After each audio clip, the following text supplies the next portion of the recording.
തദ്ദേശ സ്വയംഭരണ സ്ഥാപനങ്ങൾക്കുള്ള പദ്ധതി വിഹിതം വെട്ടിക്കുറച്ച നടപടിയെ സംബന്ധിച്ചുള്ള അടിയന്തര പ്രമേയമാണ് ഞങ്ങൾ അവതരിപ്പിച്ചത്. അതനുസരിച്ച് 1535 കോടി രൂപയുടെ കുറവ് കഴിഞ്ഞ ബഡ്ജറ്റിൽ ഉണ്ടായിരുന്നത് പുതുക്കിയ ബഡ്ജറ്റിൽ വന്നപ്പോൾ ആ കുറവ് ഉണ്ടായിട്ടുള്ളത് കേരളത്തിലെ തദ്ദേശ സ്വയംഭരണ സ്ഥാപനങ്ങളെ വളരെ ഗുരുതരമായി ബാധിക്കുകയാണ്. തദ്ദേശ സ്ഥാപനങ്ങൾ അതുമായി ബന്ധപ്പെടുത്തിക്കൊണ്ടുള്ള ഒരുപാട് നന്മ നിറഞ്ഞ പദ്ധതികൾ തയ്യാറാക്കുകയും ആ പദ്ധതികൾ ഗ്രാമസഭയിൽ ഉൾപ്പെടെ അംഗീകാരം ലഭ്യമായതുമാണ്. ഗ്രാമസഭയിൽ ഉൾപ്പെടെ അംഗീകരിച്ച് ജനങ്ങൾ ആ വലിയ പ്രതീക്ഷയോടെ നിൽക്കുന്ന ഒരു ഘട്ടത്തിലാണ് ഈ കുറവ് ഉണ്ടായിട്ടുള്ളത്. ഇത് കേരളത്തിലെ ഗ്രാമീണ മേഖലയിൽ വിശേഷിച്ചും വളരെ ഗുരുതരമായി ബാധിക്കുന്ന ഒന്നാണ്. പല പാലിയേറ്റീവ് പ്രവർത്തനങ്ങൾ, ബഡ് സ്കൂളുകളുടെ പ്രവർത്തനം, അതുപോലെ ലൈഫിൻ്റെ വീടിൻ്റെ ഗഡു അടയ്ക്കുന്നതുമായി ബന്ധപ്പെട്ട വിഷയങ്ങളടക്കം വലിയൊരു വിഭാഗം ജനങ്ങളുടെ ക്ഷേമ പ്രവർത്തനങ്ങളെയാണ് ഇത് ബാധിക്കുന്നത്. അതുപോലെ ഗ്രാമീണ റോഡുകളാണെങ്കിലും കുടിവെള്ള പദ്ധതിയാണെങ്കിലും അത്തരത്തിൽ ജനജീവിതത്തെ ഏറെ പ്രയാസപ്പെടുത്തുന്ന ഈ വിഷയത്തിൽ പ്ലാൻ ഫണ്ടിലുണ്ടായ വെട്ടിക്കുറവ് സ്പില്ലോവറാക്കി കഴിഞ്ഞ ബഡ്ജറ്റിൻ്റെ അവസാന നാളിൽ നൽകേണ്ടുന്ന പണത്തിൻ്റെ ആ ബാലൻസ് ചെയ്യാൻ കഴിയുന്ന അവസ്ഥയിലുള്ള നടപടിക്ക് പകരം അത് നൽകാൻ കഴിയാത്ത ഒരു നിലപാടാണ് ഗവൺമെൻറ് സ്വീകരിച്ചത്. ഇതുമായി ബന്ധപ്പെട്ടുള്ള ചർച്ചയിൽ ഭരണ പ്രതിപക്ഷ വ്യത്യാസമില്ലാതെ ബാധിക്കുന്നൊരു വിഷയമായതുകൊണ്ട് ഇത് ഭരണകക്ഷി എന്ന നിലയിൽ ഗവൺമെൻറ് വളരെ അനുകൂലമായ ഒരു സമീപനം സ്വീകരിക്കുമെന്നാണ് ഞങ്ങൾ പ്രതീക്ഷിച്ചത്. എന്നാൽ അതുണ്ടാകാത്തതിൽ പ്രതിഷേധിച്ച് പ്രതിപക്ഷം സഭാ നടപടികളിൽ നിന്ന് വാക്കൗട്ട് നടത്തുന്ന നിലപാട് സ്വീകരിച്ചു. ഇത് പൊതുസമൂഹം ഇനി ചർച്ച ചെയ്യേണ്ട ഒരു പ്രശ്നമാണ്. കേരളത്തിലെമ്പാടും ഇപ്പം ഞാൻ ഉദാഹരണമായി അവിടെ അവതരിപ്പിക്കുമ്പോൾ പറഞ്ഞതാണ്, എൻ്റെ മണ്ഡലത്തിൽ 9 കോടിയായിരുന്ന ആ പദ്ധതി വിഹിതം 2 കോടിയായി കുറയുന്ന അവസ്ഥയുണ്ടായി. അതുപോലെ മലപ്പുറം ജില്ലയിലെ നിരവധി മുനിസിപ്പാലിറ്റികളിൽ 11 കോടി ഉണ്ടായിരുന്ന മലപ്പുറത്ത് 2.5 കോടിയായി കുറഞ്ഞു. അതുപോലെ പൊന്നാനിയിൽ 9.8 കോടിയായിരുന്നത് 3.3 കോടിയായി മാറി. മഞ്ചേരിയിൽ 10.3 ആയിരുന്നത് 3.4. ഇങ്ങനെ തുടങ്ങി എല്ലാ നഗരസഭകളെ വിശേഷിച്ചും മുനിസിപ്പാലിറ്റികളെ ബാധിക്കുന്ന അവസ്ഥ, പഞ്ചായത്തുകളെ ബാധിക്കുന്ന അവസ്ഥ. അതുകൊണ്ട് ഈ വിഷയം ഗവൺമെൻറ് നിലപാടിൽ ശക്തമായ പ്രതിഷേധം ഞാൻ അറിയിക്കുകയാണ്. അതോടൊപ്പം കേരളത്തിലെ പൊതുസമൂഹം ഈ വിഷയം നന്നായി ചർച്ച ചെയ്യാൻ ഇതിന് ആവശ്യമായിട്ടുള്ള ബഹുജന അഭിപ്രായം ഉയർന്നു വരേണ്ടതുമായിട്ടുള്ളൊരു വിഷയം ആണെന്നുള്ള കാര്യം ഞാൻ സൂചിപ്പിക്കുകയാണ്.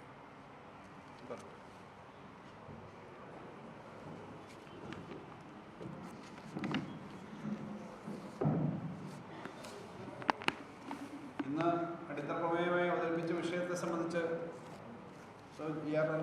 പറഞ്ഞ അദ്ദേഹം വിശദമായി അവിടെ സംസാരിച്ചിരുന്നു. പ്രതിപക്ഷ നേതാവ് സംസാരിച്ചു കഴിഞ്ഞതാണ്.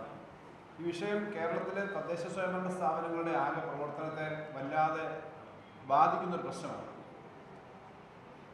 സാധാരണഗതിയിൽ തദ്ദേശ സ്വയംഭരണ സ്ഥാപനങ്ങൾക്ക് ഓരോ വർഷവും നമ്മുടെ പ്ലാൻ വിഹിതത്തിൽ 0.5% വീതം വർദ്ധിപ്പിച്ചു കൊടുക്കുന്നൊരു സമീപനമാണ് ഗവൺമെൻറ് സ്വീകരിക്കുന്നത്. 30% ആകെയുള്ള പ്ലാൻ സൈസിൻ്റെ 30% വരെ ഓരോ ഘട്ടമായിട്ട് വർദ്ധിപ്പിച്ചു കൊടുക്കണം എന്നാണ്. ഇപ്പോൾ 28% ഈ വർഷം വെച്ചിരുന്നത്. ആ തുകയിലാണ് കാര്യമായ ഒരു വെട്ടിക്കുറവ് വരുത്തിയത്. ഇപ്പോൾ ഇവിടെ പറഞ്ഞ 1500 കോടിയിലധികം വെട്ടിക്കുറയുക എന്ന് പറയുമ്പോൾ അതിൻ്റെ അർത്ഥം ഒരു 3 വർഷം മുമ്പുണ്ടായിരുന്ന പ്ലാൻ സൈസിലേക്ക് പോയിരിക്കുകയാണ്. ഇതിൻ്റെ ഭാഗമായിട്ട് പ്രത്യേക പ്രശ്നമായിട്ട് നേരത്തെ സഭയിൽ പറഞ്ഞിരുന്നു, മുനിസിപ്പാലിറ്റികളുടെയും കോർപ്പറേഷനുകളുടെയും പദ്ധതി വിഹിതത്തിൽ ഉള്ള കുറവ് വലിയ തോതിലാണ്. 6 കോടി രൂപ ഉള്ള ഒരു മുനിസിപ്പാലിറ്റിക്ക് 2 കോടിക്ക് അടുത്തേ വരൂ എന്നത് കുറേ കണക്കുകൾ വെച്ച് പറഞ്ഞു. ആ കണക്കുകൾ ഇവിടെ പറയുന്നില്ല.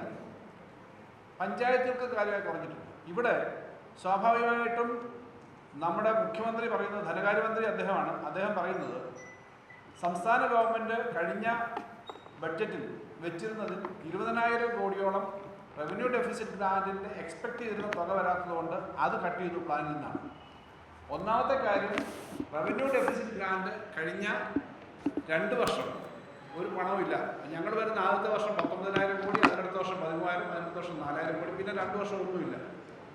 ആ സമയത്തും പഞ്ചായത്തുകൾക്ക് കൊടുത്ത പ്ലാനിൽ കട്ടിങ് വന്നിട്ടില്ല, തദ്ദേശ സ്വയംഭരണ പ്ലാനിങ് കട്ട് വന്നിട്ടില്ല. അപ്പോൾ ആ സമയത്ത് ഉള്ള പണത്തിനേക്കാളും കുറവല്ലല്ലോ ഇപ്പോൾ. പണത്തിൽ ആക്ച്വലി കുറവ് വന്നിട്ടില്ല. കഴിഞ്ഞ വർഷം ഞങ്ങൾ അവതരിപ്പിച്ച ആകെ ബഡ്ജറ്റ്, പ്ലാനല്ല ആകെ ബഡ്ജറ്റ് 1,97,000 കോടിയായിരുന്നു. ആക്ച്വൽസ് വന്നപ്പോൾ അത് 1,92,000 കോടി സ്പെൻഡ് ചെയ്തു. ഈ വർഷത്തെ ഞങ്ങൾ അവതരിപ്പിച്ച ബഡ്ജറ്റിനകത്ത് ചില എക്സസ് ഉണ്ട് എന്ന് പറഞ്ഞ് ചെറുതായി കുറച്ചിട്ടുണ്ടോ? കുറച്ചു, ഓക്കെ. പക്ഷേ ധവളപത്രം പണ്ഡിതന്മാരുൾപ്പെടെ കണക്ക് കൂട്ടി എടുത്ത കണക്കനുസരിച്ച് ഈ വർഷത്തെ പരിഷ്കരിച്ച ബഡ്ജറ്റ് തുക 2,27,000 കോടിയാണ്.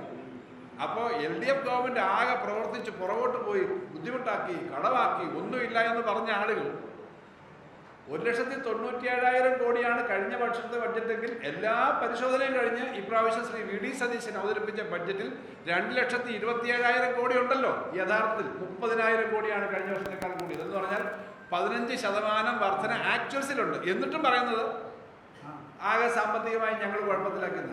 ഇപ്പോൾ നിങ്ങൾ നോക്കിയാൽ മതി, ഇന്നത്തെ ലേറ്റസ്റ്റ് റിപ്പോർട്ട് GSTയുടെ വന്നത് കഴിഞ്ഞ 2 മാസത്തെ വന്നത് കേരളത്തിൽ റെക്കോർഡ് വരുമാനമാണ്. ഈ റെക്കോർഡ് വരുമാനം ഈ ഗവൺമെൻറ് ഭരണം തുടങ്ങിയിട്ടില്ല ഉള്ളൂ. ഇതുവരെ ഡിപ്പാർട്ട്മെൻ്റ് ഒന്നും കൃത്യമായിട്ട് എഫക്റ്റീവായിട്ടില്ലല്ലോ. എന്നിട്ട് എങ്ങനെ GST വരുമാനം അത്രയും വർദ്ധിച്ചത്? നമ്മുടെ റവന്യൂ നമുക്ക് കിട്ടേണ്ട സെൻട്രൽ ഗവൺമെൻറ്റിൻ്റെ വിഹിതം വർദ്ധിച്ചു, ഇതൊക്കെ വർദ്ധിച്ചു. അപ്പോൾ ആ വർധന ഉള്ളത് കൊണ്ട് തന്നെ 30,000 കോടി രൂപ ആകെ നമ്മുടെ ബഡ്ജറ്റ് സൈസ് വർദ്ധിച്ചപ്പോൾ എങ്ങനെയാണ് തദ്ദേശ സ്വയംഭരണ സ്ഥാപനം ഈ വെട്ടിക്കുറവ് വരുന്നത്? ഈ വെട്ടിക്കുറവ് വന്നാലുള്ള എഫക്റ്റ് എന്താ? ഇവിടെ പറഞ്ഞു, ഏറ്റവും പാവപ്പെട്ട ആളുകൾക്ക് കൊടുക്കേണ്ട പാലിയേറ്റീവ് രംഗത്തും മറ്റു രംഗത്തും ഒക്കെ കൊടുക്കേണ്ട അടക്കമുള്ള പണം കുറവ് വരും. അപ്പോൾ ഈ പണം ഇല്ലാത്തതല്ല പ്രശ്നം, ഏറ്റവും വലിയൊരു കോൺസെൻട്രേഷൻ, എല്ലാ അധികാരവും കൂടി ഒരാളിലേക്ക് കേന്ദ്രീകരിക്കുന്നതിൻ്റെ പ്രശ്നമാണ് വകുപ്പുകൾ അനുഭവിക്കാൻ പോകുന്നത്. ഇന്നിപ്പോൾ 102 പേര് കൈയടിക്കുന്നുണ്ടായിരുന്നു അവിടെ നിന്നിട്ട്. പക്ഷേ ഞങ്ങൾ 3 പേര് കഴിഞ്ഞ മന്ത്രിസഭ അംഗങ്ങളായിരുന്നവരാണ്. മന്ത്രിസഭയിൽ തന്നെ ഉണ്ടായിരുന്ന അംഗങ്ങളുടെ കൂടെയുള്ള പാർട്ടികളുടെ പ്രതിനിധികളാണല്ലോ ഇരിക്കുന്നത്, ശ്രീ പ്രവീണടക്കം. സാധാരണ ഈ പ്ലാൻ എങ്ങനെയാണ് ചെയ്യുന്നത്?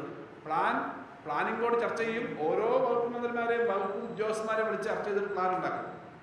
ഇവിടെ പ്ലാൻ വെട്ടിക്കുറയ്ക്കാൻ തീരുമാനിച്ചപ്പോൾ മന്ത്രിസഭാ യോഗത്തിൽ വിശദമായി ചർച്ച ചെയ്തോന്ന് എനിക്കറിയില്ല. ഫലത്തിലെന്താ? മന്ത്രിമാരുടെ എല്ലാ വകുപ്പുകളിലും ഇതുപോലെ കുറയുമ്പോൾ ഈ കുറവ് ആ ദൈനംദിനം അവിടുത്തെ പ്രവർത്തനത്തെ ബാധിക്കും. മന്ത്രിമാർ പോയി വകുപ്പ് സെക്രട്ടറിമാർ പോയി ഫിനാൻസ് സെക്രട്ടറിയുടെ അടുത്ത് പോകണം, ഫിനാൻസ് മിനിസ്റ്ററുടെ അടുത്ത് മന്ത്രിമാർ പോകണം. എല്ലാ പവറും ഫിനാൻഷ്യൽ പവേഴ്സ് മുഖ്യമന്ത്രിയിലേക്ക് കേന്ദ്രീകരിച്ചിരിക്കുന്നു. ഇവിടെ ഒരു പ്രശ്നം, മുഖ്യമന്ത്രിയും പ്ലാനിംഗ് മന്ത്രിയും ധനകാര്യമന്ത്രിയും ഒരാളാവുന്ന പ്രശ്നമാണ്. ഇത് സാധാരണ ധനകാര്യമന്ത്രി വേറൊന്നായിരിക്കും, പ്ലാനിങ്ങും മുഖ്യമന്ത്രി പലപ്പോഴും എടുക്കാറുണ്ട്. അപ്പോൾ ഇത് മൂന്നോട് ഒരുമിച്ചാണ്. മന്ത്രിമാർക്ക് തന്നെ അവരുടെ വകുപ്പിൽ എത്ര വെട്ടിക്കുറച്ചെന്നൊക്കെ ഇനി പ്രവർത്തിച്ചു പോകുമ്പോൾ മനസ്സിലാകാൻ പറ്റും. ഞങ്ങൾക്കറിയാം പ്ലാനിൻ്റെ ഭാഗമായിട്ട് പല റവന്യൂ എക്സ്പെൻഡിച്ചർ വരുന്ന സ്കീമുകളും പ്ലാനിനകത്ത് തന്നെ വരുന്നത്, അതിനൊന്നും പണം കിട്ടാതെ വരും.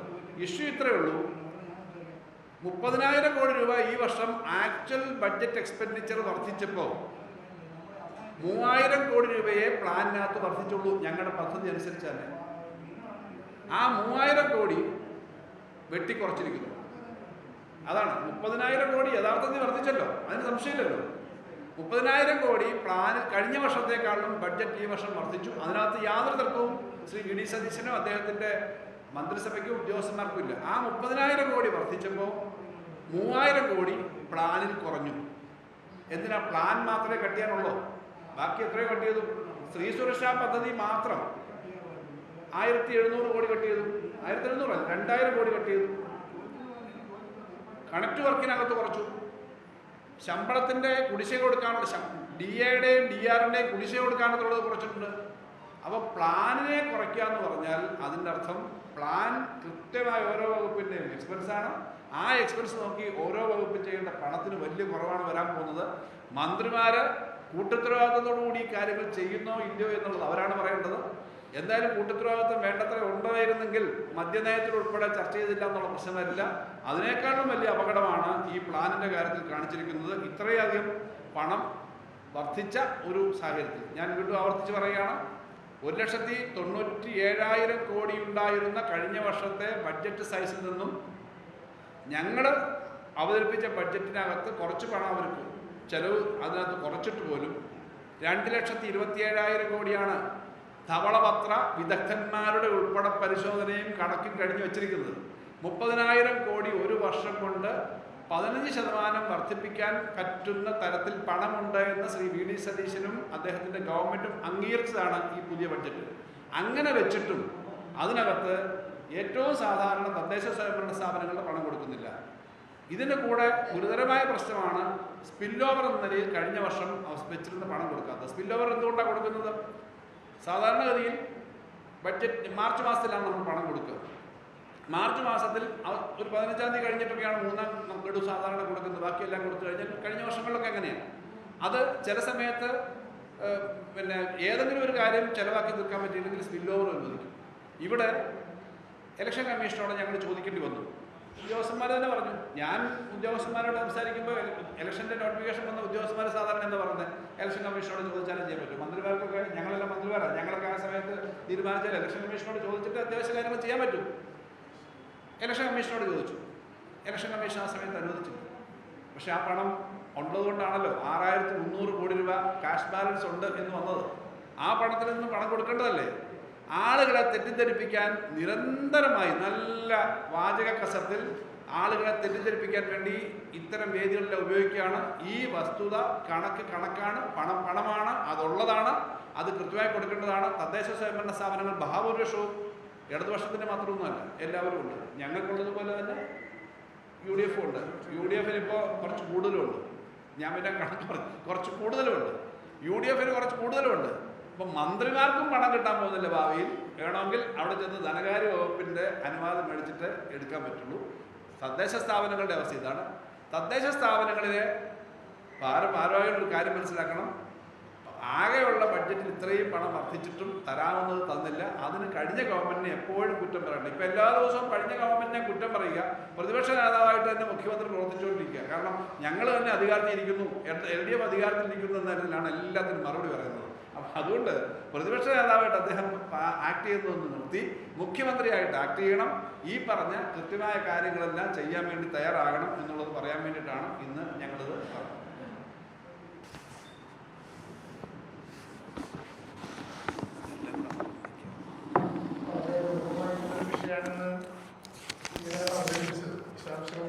അതിലേക്ക് കിടക്കുന്നില്ല. ഏറ്റവും ഗൗരവമായിട്ടുള്ള പ്രശ്നം പഞ്ചായത്തുകളിൽ ഒരു അതിഭീകരമായിട്ടുള്ള സ്തംഭനാവസ്ഥ ഉണ്ടായിക്കൊണ്ടിരിക്കുക. പലതരത്തിലുള്ള മാനസിക പ്രശ്നങ്ങളും പ്രയാസങ്ങളും, ഫണ്ട് ഉണ്ടാകില്ല, ഫണ്ട് ഇനി ലഭ്യമാകാൻ പോകുന്നില്ല എന്ന പേടിയൊക്കെ അതിൽ ഏറ്റവും പ്രധാനപ്പെട്ട ഘടകമാണ്. തെരഞ്ഞെടുപ്പ് ആദ്യമായിട്ടല്ല കേരളത്തിലുള്ള. തെരഞ്ഞെടുപ്പ് കാലത്ത് സ്വാഭാവികമായിട്ടും ഒരു ഗവൺമെന്റ് അനുവദിക്കേണ്ട സംഖ്യ തെരഞ്ഞെടുപ്പ് പ്രഖ്യാപിക്കുന്ന ഘട്ടത്തിൽ അനുവദിക്കാൻ പറ്റില്ലെങ്കിൽ സ്പിൽ ഓവറായത് കൊടുക്കുമ്പോൾ നാട്ടിൽ ഇതുവരെ കണ്ടിട്ടുള്ള ഒരു യാഥാർത്ഥ്യമാണ്. ബഹുമാനപ്പെട്ട മുഖ്യമന്ത്രി ഇന്ന് വളരെ മിടുക്കനായിട്ടുള്ള ധനകാര്യ വിദഗ്ധനാണ് അദ്ദേഹം അങ്ങനെ അവകാശപ്പെടുന്നുണ്ട്. അദ്ദേഹം ഇന്ന് ചോദിച്ചൊരു ചോദ്യം ഞങ്ങൾ അത്ഭുതപ്പെടുത്തി. സ്പിൽ ഓവറിന് വേണ്ടിയുള്ള പണം നിങ്ങൾ എന്തുകൊണ്ട് കഴിഞ്ഞ ബഡ്ജറ്റ് മാറ്റിവെച്ചില്ല? അങ്ങനെ സ്പിൽ ഓവറിന് വേണ്ടിയിട്ടൊരു ഫണ്ട് മാറ്റിവെക്കുന്നത് വകുപ്പുകൾക്ക് മാറ്റിവെക്കുക എന്നല്ലാതെ സ്പിൽ ഓവറിന് വേണ്ടി ഫണ്ട് മാറ്റിവെക്കും കേരളത്തിൽ. കഴിഞ്ഞ ഗവൺമെന്റിന്റെ കാലത്ത് ചീഫ് സെക്രട്ടറി തന്നെ ഇലക്ഷൻ കമ്മീഷനോട് ഇക്കാര്യം എടുത്തു ചോദിച്ചു. പണം മൂന്നാം ഗഡു അനുവദിക്കാനുള്ള അവസരം തരുമോ? ഇലക്ഷൻ കമ്മീഷൻ അത് കൊടുത്തില്ല. സ്വാഭാവികമായും അങ്ങനെ വന്ന സാഹചര്യത്തിൽ എന്ത് ചെയ്യണം? ആ പദ്ധതിയും പ്ലാനും ഇനി പൂർണ്ണമായിട്ട് പഞ്ചായത്തിൽ ഉപേക്ഷിക്കണം എന്ന് പറയുന്നതിൽ അർത്ഥമുണ്ടോ? അപ്പം നൽകിക്കൊണ്ടിരിക്കുന്ന പ്രവർത്തനങ്ങളുടെ പണം കൊടുക്കണ്ടേ, അത് പൂർത്തീകരിക്കണ്ടേ? അതിനുവേണ്ടി സ്പിൽ ഓവർ കൊടുക്കുമോ എന്ന ചോദ്യത്തിന് പോലും തികച്ചും നിരാശാജനകവും പഞ്ചായത്തുകളോടൊരു വെല്ലുവിളി പോലെയുള്ള മറുപടിയാണ് പ്രഖ്യാപിച്ചത്. കേരളത്തിൻ്റെ പൊതു പണമാണിത്. LDF അനുവദിച്ചോ UDF അനുവദിച്ചോ എന്നുള്ളതല്ല, ജനങ്ങളുടെ പണമാണ്, ജനങ്ങൾക്ക് വേണ്ടിയാണ്. ബഹുമാനപ്പെട്ട മുൻ ധനകാര്യ വകുപ്പ് മന്ത്രി പറഞ്ഞതുപോലെ 6ാം ധനകാര്യ കമ്മീഷൻ മുതൽ 0.5% കുട്ടി വരണം, 30% വരെ. അതായത് 6ാം ധനകാര്യ കമ്മീഷന്റെ ധാരണ ഒരു ഘട്ടമാകുമ്പോൾ കേരളത്തിലെ മൊത്തം പ്ലാനിന്റെ 30% തദ്ദേശ സ്വയംഭരണ സ്ഥാപനങ്ങളിലൂടെ കൊടുക്കണം. തദ്ദേശ സ്വയംഭരണ സ്ഥാപനങ്ങൾ കഴിഞ്ഞ ഗവൺമെന്റിന്റെ അനിവാര്യവും അഭിമാനകരവുമായിട്ടുള്ള പ്രോജക്റ്റുകൾ ചെയ്തിട്ടുള്ള ഒരു ഡിപ്പാർട്ട്മെന്റാണ്. അതിദാരിദ്ര്യമുക്ത കേരളം അവരുടെ നേതൃത്വത്തിലായിരുന്നു, ലൈഫ് അവരുടെ നേതൃത്വത്തിലായിരുന്നു. ഒരുപക്ഷെ കേരളം ലോകത്തിൻ്റെ മുമ്പിൽ ഏറ്റവും ബ്രസീൽ CPO 3.30 ഉച്ചകോടിയിൽ വരെ ആഗോള വിധത്തിൽ ചർച്ച ചെയ്യപ്പെട്ടത് മാലിന്യ വികേന്ദ്രീകൃതമായിട്ടുള്ള മാലിന്യ നിർമ്മാർജ്ജനത്തിൻ്റെ കാര്യത്തിലെ പ്രത്യേകത കൊണ്ടാണ്.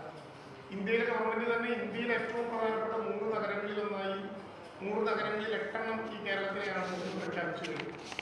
സ്വാഭാവികമായിട്ടും ഹരിതകർമ്മ സേനയുടെ നേതൃത്വത്തിൽ 1.5 ലക്ഷം ടൺ മാലിന്യമാണ് കഴിഞ്ഞ തവണ മാറ്റിയിട്ടുള്ളത്. യഥാർത്ഥത്തിൽ ഇപ്പോൾ കഴിഞ്ഞ ദിവസം തിരുവനന്തപുരത്ത് തന്നെ മാധ്യമങ്ങൾ പറഞ്ഞു, ഈ നഗരത്തിനകത്ത് വളരെ കേന്ദ്രീകൃതമായിട്ടുള്ള ചില അനധികൃത സംഘങ്ങൾ മാലിന്യ സമാഹരണത്തിന് വേണ്ടി രംഗത്തിറങ്ങിയിരിക്കുന്നു. ഒരു ഗൗരവപ്പെട്ട പ്രശ്നമാണ്. ഇങ്ങനെ നമ്മുടെ പഞ്ചായത്തുകളിൽ നടന്നുകൊണ്ടിരിക്കുന്ന നടപടിക്രമങ്ങൾ ഏതെങ്കിലും വിധത്തിൽ ക്ഷീണിപ്പിക്കാനുള്ളൊരു നടപടിയാണ് ഇതിലൂടെ ഉണ്ടാക്കാൻ വേണ്ടി പോകുന്നത്. ഈ പ്ലാൻ വളരെ ക്ലിയറാണ്. ബഹുമാനപ്പെട്ട മുഖ്യമന്ത്രി പറയുന്നുണ്ട്, പട്ടികജാതി പട്ടികവർഗ വിഭാഗത്തിനുള്ള ഫണ്ടിൽ മാറ്റം ഉണ്ടായിട്ടില്ല, ഫിഷറീസിനുള്ള ഫണ്ടിൽ മാറ്റം ഉണ്ടായിട്ടില്ല. പ്ലാനിൻ്റെ സൈസ് കുറഞ്ഞാലും ഒരു കാരണവശാലും കുറയാൻ പാടില്ലാത്ത ഒരു മേഖലയാണ് LSTD. 2016 മുതൽ 26 വരെയുള്ള കണക്കിൽ ഇതുവരെ കോവിഡ് കാലത്തൊരു സ്റ്റാഗ്നേഷൻ, ഒരു സാമ്പത്തിക വർഷം ഒഴിച്ചാൽ ബാക്കി ഒരു ഘട്ടത്തിലും ആ LSTDക്ക് വേണ്ടി അനുവദിക്കുന്ന പണത്തിലോ ശതമാനത്തിലോ മാറ്റം ഉണ്ടായിരിക്കും. ഇപ്പോൾ ശതമാനം 28.5 തുടർന്നു എന്ന് പറയുന്നത് ശരിയായിരിക്കും. പക്ഷെ എമൗണ്ട് 1833.55 കോടിയുടെ കുറവാണുള്ളത്. ആ കുറവിൽ തന്നെ നമ്മൾ ഷെഡ്യൂൾ കാസ്റ്റ് സബ് പ്ലാനിങ് കഴിഞ്ഞ LDF ഗവൺമെൻറ് അവസാനത്തെ ബഡ്ജറ്റിൽ 1578 കോടിയാണ് മാറ്റിവെച്ചതെങ്കിൽ ഇത്തവണ 1341.30, അതായത് SC സബ് പ്ലാനിൽ 236.70, ട്രൈബൽ സബ് പ്ലാനിൽ 35.45 കോടി രൂപയും കുറവ് വന്നത് ഉൾപ്പെടെയാണ് 1533 കോടി രൂപയുടെ കുറവ് വരുന്നത്. അവസാനമായിട്ടൊരു കാര്യം എല്ലാവരും പറഞ്ഞുകൊണ്ട് വിശദീകരിക്കുന്നില്ല. നമ്മളിവിടെ പറഞ്ഞല്ലോ, റവന്യൂ കമ്മി കേന്ദ്ര വിഹിതത്തിൻ്റെ കുറവ്. ഈ പ്രശ്നം കേന്ദ്ര ഗവൺമെൻറ്റിൻ്റെ മുമ്പാകെ കേരളം കൊടുത്തിട്ടുണ്ടോ? കോൺഗ്രസ് തന്നെ ഭരിക്കുന്ന ഹിമാചൽ പ്രദേശിൽ വളരെ ഗൗരവമായിട്ട് ഈ പ്രശ്നം കേന്ദ്ര ഗവൺമെൻറ് മുമ്പാകെ അവതരിപ്പിച്ചു. കേരളം അക്കാര്യത്തിൽ കേരളത്തിൻ്റെ ഏതെങ്കിലും വിധത്തിലുള്ള നയപ്രഖ്യാപനത്തിൽ പറഞ്ഞിട്ടില്ല. ഈ കേരളത്തിലെ ഒരു മറയായിട്ട് അവതരിപ്പിച്ചിട്ടുള്ള ഫിസിക്കൽ ഹെൽത്ത്, സാമ്പത്തിക ആരോഗ്യത്തെക്കുറിച്ചുള്ള ധവളപത്രത്തിൽ പറഞ്ഞിട്ടില്ല. ഇപ്പോൾ ഈ ബഡ്ജറ്റിൽ പറഞ്ഞിട്ടില്ല.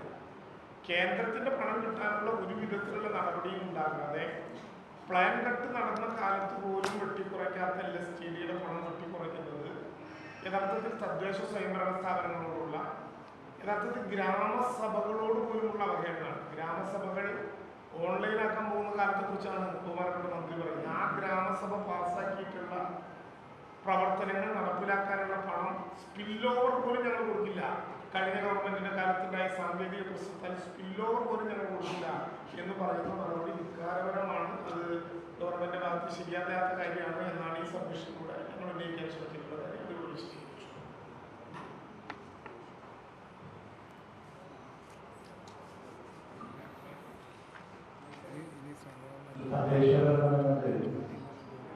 പ്രാദേശിക സർക്കാരുകൾക്കാണ് മനസ്സിലാക്കുന്നത്. ഗ്രാമസഭയെ കുറിച്ച് ഇവിടെ സൂചിപ്പിച്ചു. ഓരോ വാർഡിനും ജനപ്രതിനിധികളെ സംബന്ധിച്ചിടത്തോളം ഗ്രാമസഭയിൽ നിന്നാണ് ആ വാർഡിന്റെ വികസനത്തിന്റെ ക്ഷേമ പ്രവർത്തനങ്ങളെയും പ്രയോറിറ്റി അനുസരിച്ച് മുന്നോട്ട് വരുന്നത്. ആ തീരുമാനം ഗ്രാമസഭയിൽ എടുക്കുമ്പോൾ അവിടുത്തെ ജനങ്ങളെ സംബന്ധിച്ചിടത്തോളം ആ വാർഡിൽ വികസനവും ക്ഷേമ പ്രവർത്തനങ്ങളും ഏതായാലും ഈ വാർഷിക പദ്ധതിയിൽ ഉൾപ്പെടുത്തുകൊണ്ട് വരുമെന്ന് അവർ പ്രതീക്ഷിച്ചിരിക്കുകയാണ്. അപ്പോഴാണ് സംസ്ഥാന സർക്കാരിൻ്റെ തദ്ദേശ വികസന മേഖലയിലെ ഈ വെട്ടിക്കുറവുണ്ടായി. അത് വികസന മേഖലയിൽ മാത്രമല്ല, ജനക്ഷേമ മേഖലയിലാണ് വെട്ടിക്കുറവ്. പ്രത്യേകിച്ച് ആതുര സേവന മേഖലയായ ഡയാലിസിസ് സെൻ്റർ പോലത്തെയും അതേപോലെ സാധാരണ തൊഴിലാളികൾ ഏറ്റവും ആശ്രയിക്കുന്ന ഒരു മേഖലയായി ഇപ്പോൾ കുടുംബശ്രീയുടെ ഹോട്ടലുകളെ പോലും ഉണ്ട്. അവിടെയൊന്നും ഈ പദ്ധതിയുടെ വെട്ടിക്കുറവ് മൂലം ഏറ്റവും കൂടുതൽ ബാധിക്കുന്നത്. ഏറ്റവും ഗൗരവകരമായ ഒരു ചർച്ചയാണ് ഇന്നിവിടെ ഉന്നയിച്ചത്. ആ ചർച്ച ഒരു അടിയന്തര പ്രമേയത്തിലൂടെ ചർച്ച ചെയ്യാൻ വരാതെ ഒരു ഗുരുതരമായ പ്രശ്നത്തെ ഒരു നിസാരവൽക്കരിക്കുന്നതായിട്ടാണ് ഇന്ന് സർക്കാർ കാണിക്കാനിടയുന്നത്. അതിനെതിരെയാണ് ശക്തമായി പ്രതികരിക്കാൻ മുമ്പോട്ട് വന്നത്. നേരത്തെ ഇവിടെ സൂചിപ്പിച്ചല്ലോ, ഓൺലൈനിലൂടെ ഗ്രാമസഭകൾ നടപ്പിലാക്കാനുള്ള ശ്രമം കൂടി നടത്തിക്കൊണ്ടിരിക്കുകയാണ്. ഈ ഇപ്പോൾ തന്നെ ഗ്രാമസഭയിൽ ആളുകൾ എത്തിച്ചേരുന്നത് എത്രയോ കഷ്ടപ്പെട്ടാണ് പലരും ഗ്രാമസഭയിൽ എത്തിച്ചേരുന്നത്. ഓൺലൈനിലൂടെ ഗ്രാമസഭകൾ ഏർപ്പെടുകയില്ല. ആ ഗ്രാമസഭയുടെ അവസ്ഥ എന്തായിരിക്കും? ഒരു പ്രാദേശിക വികസനത്തിന് പോലും ഇല്ലാതാക്കുന്ന ഒരു ശ്രമമാണ് മുമ്പോട്ട് പോകുന്നത്. മാത്രം സ്റ്റാഗ്നേറ്റഡായി.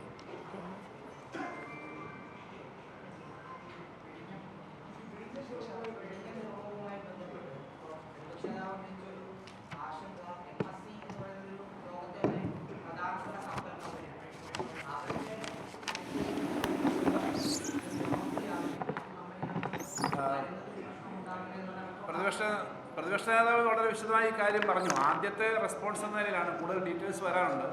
നിലവിലുള്ള കണ്ടീഷൻ അനുസരിച്ച് 25% ഷെയർ ഒരു സ്ഥാപനത്തിന് കൊടുക്കുക എന്ന് പറഞ്ഞാൽ അത് ഓണർഷിപ്പ് ചേഞ്ചാണ്. ഓണർഷിപ്പ് ചേഞ്ച് ബന്ധപ്പെട്ട ഗവൺമെൻറ്റിനോട് അല്ലെങ്കിൽ അതോറിറ്റിയോട് ചോദിച്ചേ ചെയ്യാവുള്ളൂ. മുഖ്യമന്ത്രി മറുപടി പറഞ്ഞപ്പോഴും ആ കാര്യം തന്നെയാണ് പറഞ്ഞത്. 49% 13,000 കോടി രൂപയ്ക്ക് അടുത്ത് ഒരു വലിയ ട്രേഡ് നടന്നു അല്ലെങ്കിൽ ധാരണയായി എന്നാണല്ലോ കാണുന്നത്. MCCയെ കേരളത്തിന് നേരത്തെ അറിയാം. അവരാണല്ലോ പഴയ കപ്പൽ അപകടം ഉണ്ടായപ്പോൾ MSC കപ്പൽ അപകടം ഉണ്ടായ സമയത്ത് ഒരു കേസുണ്ട്. പിന്നെ ആയിരക്കണക്കിന് കോടി രൂപയുടെ നഷ്ടപരിഹാരമൊക്കെ ആയിട്ട് ഒരു കേസ് നേരത്തെ. അതെ, അത് ഈ കമ്പനി തന്നെയല്ലേ? അതെ അതെ. അപ്പം അതുകൊണ്ട് ആ കപ്പൽ പോകുമ്പോൾ അപകടം ഉണ്ടാവാം, നഷ്ടപരിഹാര കേസുണ്ടാവും. അതൊന്നും ഞാനൊരു കാരണമായി പറയാം. പക്ഷെ കേരളത്തിന് അറിയാം എന്ന് പറഞ്ഞതാണ്. ഇവർ ഇൻ്റർനാഷണലായിട്ട് ഏറ്റവും വലിയ കമ്പനിയാണ്. ഈ കപ്പലോട്ടത്തിലെ ഏറ്റവും പ്രധാനപ്പെട്ട കമ്പനിയാണ്. അപ്പോൾ അതും ഇവിടുത്തെ പോർട്ടും കൂടെ ചേർന്ന് വന്നു കഴിഞ്ഞാൽ ഒരു മൊണോപ്പൊളി വരില്ലേ?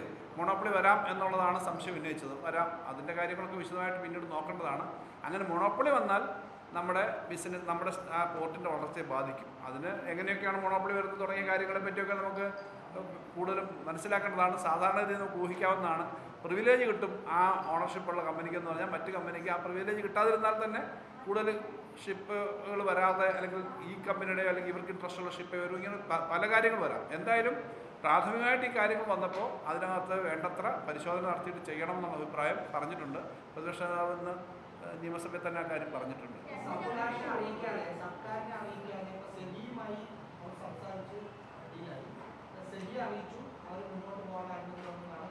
സാധാരണഗതിയിൽ സെബിയുമായിട്ട് മാത്രം സംസാരിച്ചിട്ട് ഇങ്ങനെ ഡീല് ഫൈനലൈസ് ചെയ്യാൻ പറ്റില്ല. കാരണം അതിനകത്തൊരു പാർട്ടിയാണല്ലോ കേരള ഗവൺമെൻറ്. കേരള ഗവൺമെൻറ് പാർട്ടിയാണ്. അപ്പോൾ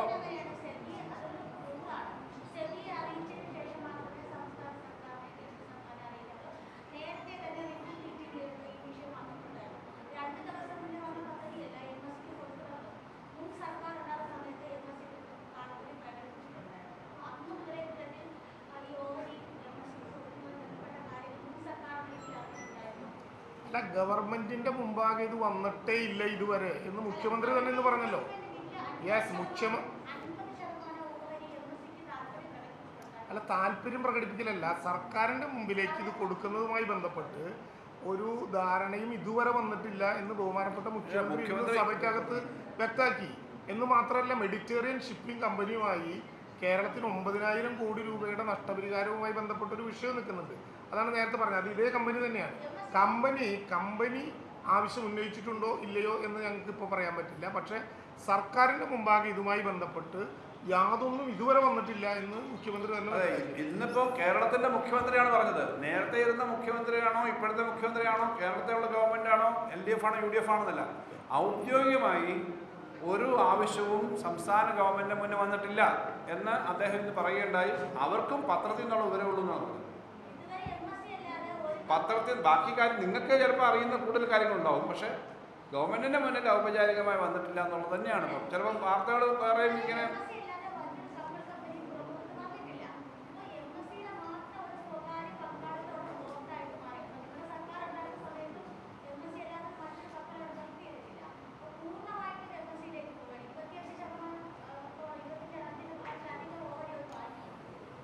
അല്ല, അവിടെ നിലനിൽക്കുന്ന പോർട്ടിൽ സാധനം ഇറക്കാമെന്നൊരു കപ്പലും ഓഹരി എടുക്കുന്ന ഒരു കമ്പനി തമ്മിലുള്ള വ്യത്യാസം അറിയാണ്ടല്ല ആയിരിക്കില്ല.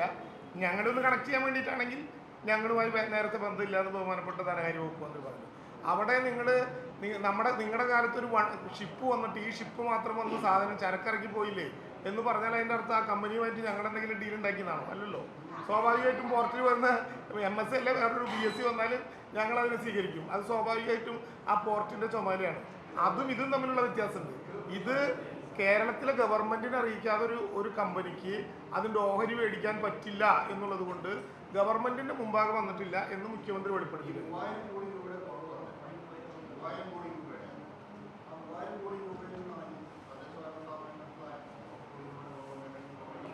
അല്ല 3000 എന്നല്ല ഞാൻ പറഞ്ഞത്. ഇവര് പറയുന്നത് സാമ്പത്തികമായി കേരളം അങ്ങ് പുറകോട്ട് പോയി. പക്ഷേ കണക്ക് നോക്കുമ്പോൾ അവരംഗീകരിച്ച കണക്കനുസരിച്ചിട്ട് എല്ലാ പണ്ഡിതന്മാരും പരിശോധിച്ചതിന് ശേഷം ഈ വർഷത്തെ റിയലി അവർക്ക് ഇപ്പം ചെലവാക്കാൻ പറ്റുന്ന പണമായിട്ട് 2,27,000 കോടിയാണ് നമ്മുടെ ഇപ്പോഴത്തെ പുതിയ ബഡ്ജറ്റിൻ്റെ ഒരു ഭാഗമേ പ്ലാൻ വരുന്നുള്ളൂ. പ്ലാൻ എന്ന് പറഞ്ഞാൽ റവന്യൂ എക്സ്പെൻഡിച്ചറൊക്കെ മറ്റു പലതും വരും. പ്ലാൻ കഴിഞ്ഞ തവണ ഉണ്ടായിരുന്നതിനേക്കാളും ഇപ്രാവശ്യം ഞങ്ങൾ അവതരിപ്പിച്ച ബഡ്ജറ്റിൽ 35,000 ചില്ലാനം കോടിയാണ് പ്ലാൻ. ആ പ്ലാനിനകത്ത് വെട്ടിക്കുറവ് വരുത്തിയത് നേരത്തെ പറഞ്ഞ 1,500 ചില്ലാനം കോടി മൊത്തത്തിൽ കുറച്ചു. ഈ പ്ലാനിനകത്ത് തന്നെ കുറയ്ക്കണമെന്ന് നിർബന്ധം എന്താ? ഈ സാധാരണഗതിയിൽ LDF ഗവൺമെൻറ് അവതരിപ്പിച്ച ബഡ്ജറ്റും കഴിഞ്ഞ വർഷത്തെ അവതരിപ്പിച്ച ബഡ്ജറ്റിനേക്കാളും ഇപ്രാവശ്യം പുറകോട്ട് പോയി. ഞങ്ങൾക്ക് 1,97,000 ഇല്ല, 1,80,000 കോടിയേ ഉള്ളൂ എന്ന് പറഞ്ഞാൽ കുറയ്ക്കുന്നതിനൊരു ന്യായമുണ്ട്. 30,000 കോടി കൂടി എന്നുള്ളത് ഈ പറഞ്ഞ വലിയ സാമ്പത്തിക പണ്ഡിതനായ മുഖ്യമന്ത്രിയും അദ്ദേഹത്തിൻ്റെ പണ്ഡിതന്മാരും അംഗീകരിക്കുന്നു. LDF ഗവൺമെൻറ് ഭരണപരമായി കഴിഞ്ഞ വർഷം ഉള്ളതിനേക്കാളും ഈ വർഷം ഞങ്ങൾക്ക് 30,000 കോടി രൂപ അധികമായിട്ടുണ്ട്. ആ 30,000 കോടിക്ക് പകരം 40,000 കോടി കിട്ടുമായിരുന്നു എന്ന് ഞങ്ങൾ പറഞ്ഞതിനകത്ത് കേന്ദ്രത്തിൽ നിന്ന് കിട്ടാത്ത 10,000-ത്തിൻ്റെ കാര്യം തൊക്കെ നിൽക്കട്ടെ, അത് ഇനിയും കിട്ടുമെന്നാണ് ഞങ്ങൾ പറഞ്ഞുകൊണ്ടിരിക്കുന്നത്. പക്ഷേ ഈ 30,000 കോടി ഉണ്ടല്ലോ, കഴിഞ്ഞ വർഷത്തെ 1,97,000-ത്തിനേക്കാളും 30,000 എന്ന് പറഞ്ഞാൽ 15% അധികം. വലിയ ജമ്പാണ്. സാധാരണഗതി ഒരു വർഷം ഇത്രയും ജമ്പ് നടക്കാറില്ല. ആ ജമ്പ് വന്നിട്ടും പിന്നെയും കുറ്റമാണ്. ദിവസം രാവിലെ എണ്ണിച്ചിട്ട് പ്രതിപക്ഷ നേതാവ് പ്രസംഗത്തിൽ കൂട്ടൊക്കെ നിയമസഭയിൽ പ്രസംഗിക്കുക. 102 പേര് അതിൻ്റെ പിന്നാലെ 105, ചില സമയത്തൊക്കെ 105 വരെ ഉണ്ട് കേട്ടോ. ചില സമയത്തൊക്കെ 105 പേര് വരെ ഉണ്ടെങ്കിൽ കൈയടിക്കുക. ഈ 105 പേര് കൈയടിക്കുക. പണം മേടിച്ചിട്ട് 2,27,000 കോടി ഞങ്ങളുടെ കയ്യിലുണ്ട് എന്ന് ബഡ്ജറ്റിനകത്ത് എല്ലാ എസ്റ്റിമേറ്റിനകത്ത് സമ്മതിക്കുന്ന മുഖ്യമന്ത്രി വീണ്ടും പറയുന്നു ഞങ്ങൾ LDF ചെയ്തപ്പോൾ കണക്ക് കുറഞ്ഞു. 30,000 കോടി അധികം വന്നു എന്ന് മാത്രമല്ല GSTയുടെ കണക്ക് ഞങ്ങൾ എക്സ്പെക്ട് ചെയ്തതിനേക്കാളും കൂടുതൽ വരും. ഇപ്പോൾ ഈ വേറൊരു വിവാദത്തിൻ്റെ പ്രശ്നമാണ് ഇപ്പോൾ വന്നെങ്കിലും, അല്ലെങ്കിൽ പേപ്പറുകൾ പ്രോപ്പറായിട്ട് കിട്ടിയോ എന്നുള്ളതാണ് തുറമുഖത്തിൻ്റെ കാര്യം പറഞ്ഞെങ്കിലും, കേരളത്തിലെ തീരത്തൊരു തുറമുഖത്തിന് 10-30,000 കോടി രൂപയിലധികം വാല്യൂ ചെയ്യുന്ന ഒരു തുറമുഖത്തെ കഴിഞ്ഞ 10 വർഷക്കാലം കൊണ്ട് ഡെവലപ്പ് ചെയ്ത് അതിൻ്റെ മേജർ എക്സ്പെൻഡിച്ചർ കഴിഞ്ഞ 5 വർഷക്കാലം കൊണ്ട് സംസ്ഥാന ഗവൺമെൻറ് മാത്രമായി ചെയ്തു വന്നതാണല്ലോ ഈ വിഴിഞ്ഞം തുറമുഖം. ആ വിഴിഞ്ഞം തുറമുഖം കേരളത്തിൽ വലിയ മാറ്റം ഉണ്ടാക്കുന്നു എന്നുള്ളത് ഇപ്പോൾ എല്ലാവർക്കും അറിയാവുന്ന കാര്യമാണ്. ആ വിഴിഞ്ഞം തുറമുഖം ഉൾപ്പെടെ സ്വന്തമായി ഫണ്ട് കണ്ടെത്തി അതിനകത്തെ മേജർ ഫണ്ടും ചിലവാക്കുന്നത് സ്റ്റേറ്റാണ്. ബാക്കി കൺസെഷനുകാർക്ക് ഒരു ചെറിയ ഭാഗമേ ഉള്ളൂ. 2,800 കോടിക്ക് അടുത്തേ ഉള്ളൂ. ആ 2,800 കോടി മുടക്കിയിട്ട് ബിസിനസ് വലിയ തോതിൽ അവർക്ക് വരും, അത് വേറെ കാര്യം. പക്ഷേ ഇതെല്ലാം ഉണ്ടായിട്ടും ഈ കുറവ് വരുത്തി എന്ന് പറഞ്ഞ് ശരിയല്ല എന്നുള്ളതാണ് നമ്മൾ പറയുന്നത്. തെറ്റായ ചിത്രങ്ങൾ നന്നായി അവതരിപ്പിച്ചിട്ട് ആർഗ്യൂ ചെയ്ത് നിയമസഭയ്ക്കകത്തൊരു പരിമിതിയുണ്ട്. അവസാനം മുഖ്യമന്ത്രിക്കല്ലേ സംസാരിച്ച് ക്ലോസ് ചെയ്യാൻ പറ്റൂ. എന്നിട്ട് അതിൻ്റെ റീല് പുറത്തോട്ട് വിട്ടോണ്ട് കാര്യമില്ല. കണക്ക് ഞാനീ പറഞ്ഞ് നിങ്ങളൊന്ന് പറയുക. 30,000 കോടി കഴിഞ്ഞ പ്രാവശ്യം ഉള്ളതിനേക്കാളും ആക്ച്വലി അവരുടെ കയ്യിൽ കിട്ടിയിട്ടുണ്ടോ എന്നുള്ളത് പറഞ്ഞാൽ തന്നെ നല്ലൊരു കണക്കാണ്.